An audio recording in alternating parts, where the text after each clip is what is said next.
Guys, आप लोगों ने गोरा बादल के बारे में ज़रूर सुना होगा। आज मैं इस वीडियो के माध्यम से आपको गोरा बादल की एक वीर गाथा सुनाऊंगा, जिन्होंने अपनी वीरता का परिचय खिलजी की सेना को मुंहतोड़ जवाब देकर दिया है। गाइज, गोरा एवं बादल दोनों चाचा भतीजे थे। दोनों में कूटनीति बुद्धि बहुत अधिक थी। वह अपनी शक्ति और पराक्रम के लिए जाने जाते थे। गोरा और बादल जालौर के चौहान वंश से ताल्लुक़ रखते हैं। जब रानी पद्मिनी का विवाह मेवाड़ के राजा रतन सिंह से हुआ था, तब गोरा और बादल चित्तौड़ का हिस्सा बन गए थे। गोरा और बादल चित्तौड़ के राजा रतन सिंह के लिए काम करने लगे।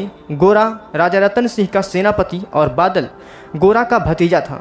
गोरा और बादल की वीरता को देखते हुए चित्तौड़ के राजा रतन सिंह ने सेना की पूरी जिम्मेदारी गोरा और बादल को दे दी थी। कई युद्ध में गोरा और बादल ने अपने पराक्रम से चित्तौड़ के राजा रतन सिंह को जीत भी दिलाई थी। जब अलाउद्दीन खिलजी की नज़र चित्तौड़ पर पड़ी, तब अलाउद्दीन खिलजी ने चित्तौड़ को हासिल करने का प्लान बनाने लगा। अलाउद्दीन खिलजी की सेना इतनी मजबूत नहीं थी कि वह चित्तौड़ के राजपूतों का सामना कर सके। इसलिए अलाउद्दीन खिलजी ने एक बार चित्तौड़ के राजा रतन सिंह को बात करने के लिए बुलवाया और धोखे से रतन सिंह को बंदी बना लिया था। जब अलाउद्दीन खिलजी ने चित्तौड़ के राजा रतन सिंह को बंदी बना लिया, तब रानी पद्मिनी को यह सूचना भिजवा दी थी कि चित्तौड़ का राजा रतन सिंह को तब तक नहीं छोड़ा जाएगा जब तक रानी पद्मिनी यहाँ पर खुद नहीं आएगी। यह संदेशा पढ़ने के बाद रानी पद्मिनी ने बुद्धि से काम लिया और गोरा बादल को बुलाकर अलाउद्दीन खिलजी को उसी के जाल में फंसाने का प्लान तैयार कर ली।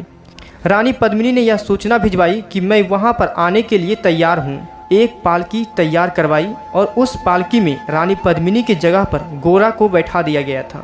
रानी की दासियों की जगह पर राजपूतों की सेना भेज दिया गया। वहां पर पहुंचने के बाद रानी पद्मिनी की डोली को वहां पर भिजवाया गया, जहां पर रतन सिंह को बंदी बनाकर रखा गया था।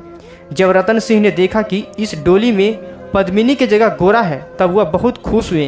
गोरा ने राजा रतन सिंह को घोड़े पर बैठाकर अपने राज्य की ओर भेज दिया था। इसके बाद राजपूतों की सेना ने अलाउद्दीन खिलजी की सेना पर आक्रमण कर दिया। अलाउद्दीन खिलजी यह देखकर हक्का बक्का रह गया था। वह समझ नहीं पा रहा था कि यह क्या हुआ, लेकिन राजा रतन सिंह अपने राज्य में सुरक्षित पहुंच गए थे। अलाउद्दीन खिलजी की सेना से लड़ाई करते हुए गोरा एवं बादल दोनों वीर गति को प्राप्त हो गए। गाइज, जिस तरह से गोरा और बादल ने कूटनीति के साथ साथ शक्ति से अलाउद्दीन खिलजी को मात दे दी, उसी से हम यह अंदाज़ा लगा सकते हैं कि गोरा और बादल कितने वीर योद्धा थे।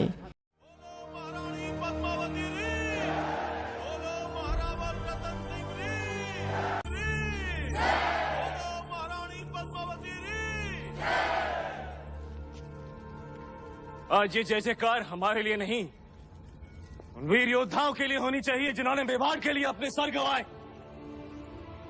हमारी जान बचाने के लिए जिन्होंने अपने प्राणों का बलिदान दिया। जब तक चित्तौड़ रहेगा, गोरा बादल का नाम गूंजता रहेगा। बोलो मेवाड़ के सेनापति गोरा सिंह जी री, बोलो मेवाड़ के वीर बादल सिंह जी री। गोरा और बादल की वीरता के लिए एक लाइक तो जरूर बनता है, और यदि आप हमारे चैनल को सब्सक्राइब नहीं किए तो चैनल को सब्सक्राइब कर लीजिएगा। थैंक्स दोस्तों, मिलते हैं अगले वीडियो में एक नई हिस्ट्री फैक्ट्स लेकर।